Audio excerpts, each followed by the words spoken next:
Hello, and thank you for joining me today as I review the owner-occupied feasibility workbook for Federal Home Loan Bank Topeka's Affordable Housing Program, otherwise known as AHP.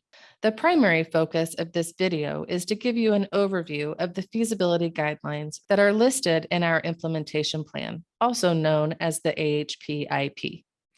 We'll also cover the feasibility workbook and how to complete the specific information for your application. First, let's cover the feasibility guidelines listed in the implementation plan. The AHP IP includes a table of contents where you can select a link that will take you to the specific exhibit you would like to review. The feasibility guidelines are within Exhibit A and Exhibit B.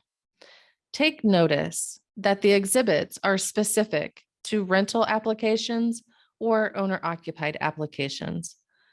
As a side note, owner-occupied applications are also known as homeownership applications within AHP Online. These two phrases can be used interchangeably. Okay, so back to the exhibits. Because the link in the table of contents will take you to the first page of the exhibit, you'll want to scroll down to the owner-occupied section.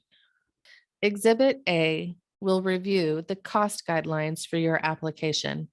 And if you are awarded a subsidy, you will be required to follow these guidelines for the entire length of your project. Let's cover the information that's provided in Exhibit A. You can see for down payment assistant applications, developer fee and contractor fees are not permitted. Although they are not permitted, we assume if the project is building a new construction unit, these type of fees would be included in the purchase price of the home and not separated out on the closing disclosure. The other fees listed within Exhibit A are homebuyer education fee and sponsor fee.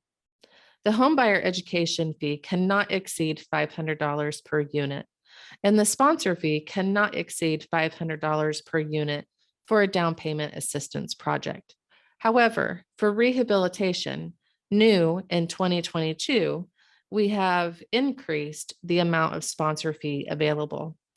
You can either request $1,000 or 10% of the rehabilitation cost, whichever is greater.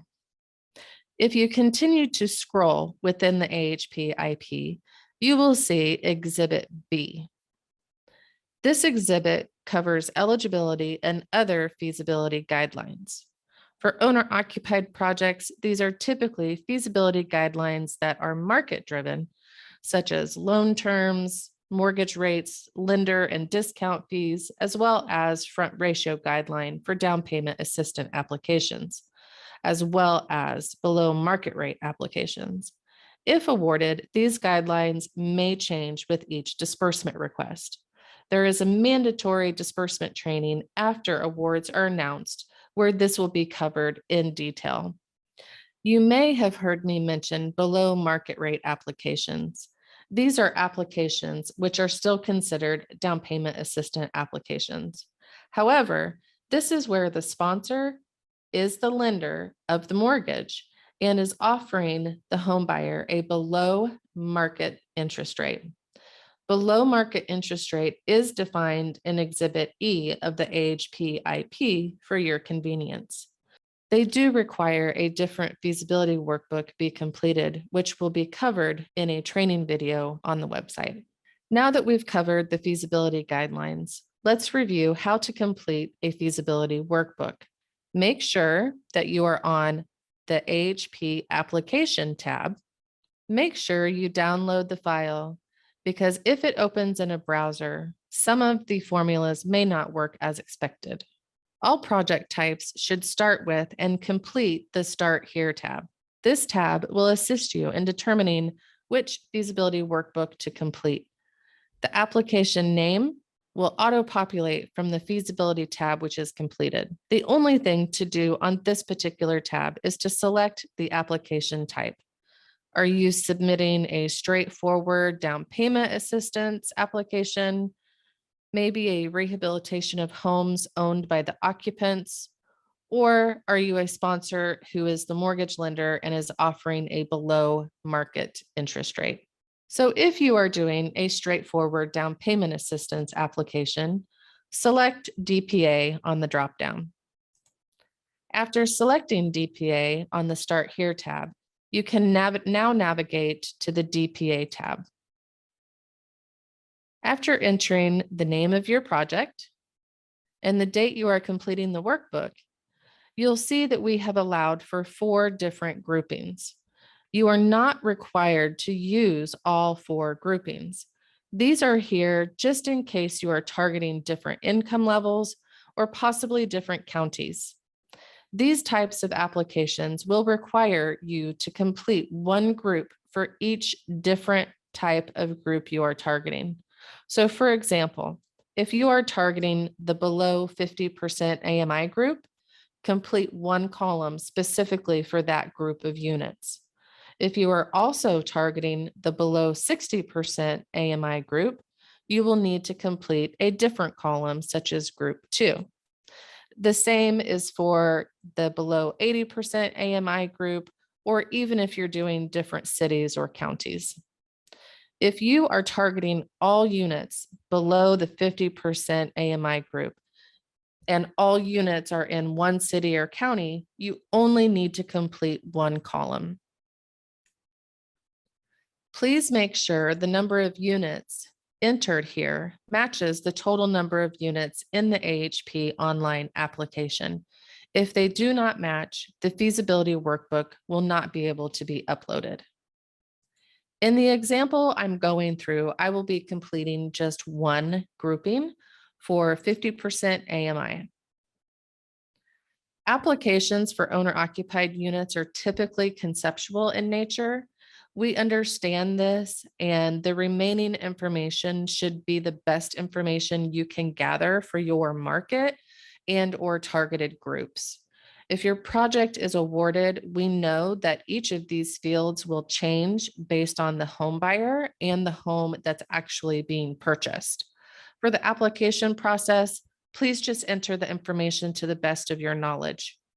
The area median income listed here in line 6 should be based on the published income limits, which are linked on the USDA income limits tab. The household size should also be just the average household size that you think that you may be working with. As a reminder, we do have feasibility guidelines, which have data validations in the feasibility workbook. If the data is over one of our guidelines, the feasibility workbook will flag it, and you will be required to lower the costs on the workbook itself.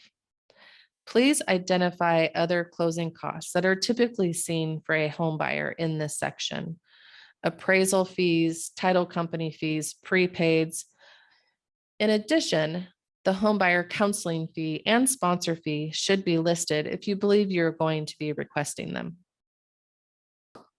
As you scroll down in the next section, please remember that we do have a maximum 38% front ratio guideline.